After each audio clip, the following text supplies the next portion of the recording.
அந்த அறிவிப்போல் அன்ப தருவாளே சின்ன அறிவிப்பும் இன்றி சுடுவாளே நீயும் தும்மிடி ஆயுசு நூறாக என் உயிர் உன்னோட பத்திர சொத்தாக என் பார்வை உன்னோடு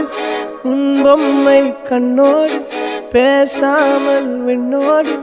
நாம் மிதந்து போவோம் காதாரா அடியானாலும்